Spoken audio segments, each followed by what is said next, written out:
Hi friends, welcome to our channel. இன்றைக்கி ஒரு சூப்பரான குழம்பு தாங்க பார்க்க போகிறோம். வாங்க எப்படி செய்கிறதுன்னு பார்க்கலாம். கடாயை வச்சுட்டு எண்ணெய் ஊற்றிக்கலாம். எண்ணெய் காய்ச்சதும் கடுகு போட்டுக்கோங்க. கடுகு நல்லா பொரிஞ்சு வரட்டும். கடுகு நல்லா பொரிஞ்சு வந்ததும் கட் பண்ணி வச்சுருக்க சின்ன வெங்காயத்தை சேர்த்திக்கலாம். சின்ன வெங்காயத்தை சேர்த்திட்டு எண்ணெயிலேயே நல்லா வதக்கிக்கலாம். இது கூடவே 2 வரமிளகா, கொஞ்சமாக கருவேப்பிலை சேர்த்திட்டு நல்லா வதக்கிக்கலாம். எண்ணெயிலே நல்லா வதங்கட்டும். எண்ணெயிலே நல்லா வதங்கினதுக்கப்புறமா இது கூடவே நம்ம கட் பண்ணி வச்சுருக்க பீட்ரூட்டையும் சேர்த்துக்கலாம். பீட்ரூட்டையும் சேர்த்துட்டு இந்த எண்ணெயிலேயே நல்லா வதக்கிக்கலாம்.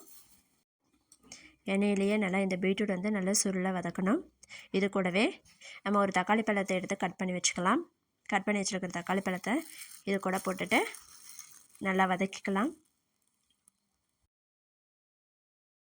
இதெல்லாம் நல்லா வதங்கிட்டே இருக்கட்டும். அதுக்குள்ளே இதுக்கு வந்துட்டு நம்ம ஒரு பேஸ்ட் வந்து ரெடி பண்ணிடலாம். அதுக்கு ஒரு மிக்ஸி ஜாரில் ஒரு கைப்பிடி அளவுக்கு தேங்காய் துருவல், ஒரு சின்ன டீஸ்பூனில் வந்துட்டு சீரகம், சோம்பு, 3 மிளகு, ஒரு பச்சை மிளகாய் சேர்த்துட்டு இது கூடவே ஒரு சின்ன துண்டு இஞ்சியும் சேர்த்துக்கலாம்.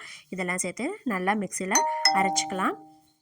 இப்போது நம்ம வதக்கி வச்சுருக்க பீட்ரூட்டோட 1/4 ஸ்பூன் மஞ்சள் தூள், 2 ஸ்பூன் வந்துட்டு கொத்தமல்லி தூள் சேர்த்துட்டு நல்லா இந்த எண்ணெயிலேயே வதக்கிக்கலாம்.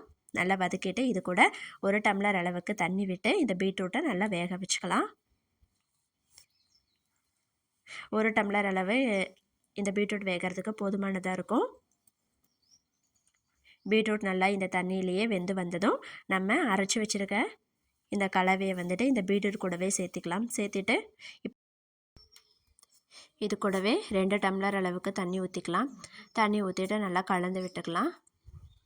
இப்போ இந்த குழம்புக்கு தேவையான அளவு உப்பு சேர்த்திக்கலாம். உப்பு சேர்த்துட்டு ஒரு தடவை இந்த குழம்பை நல்லா கலந்து விட்டுக்கோங்க.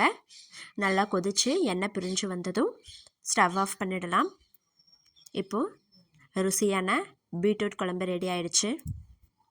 நீங்களும் கண்டிப்பாக ட்ரை பண்ணி பாருங்கள்.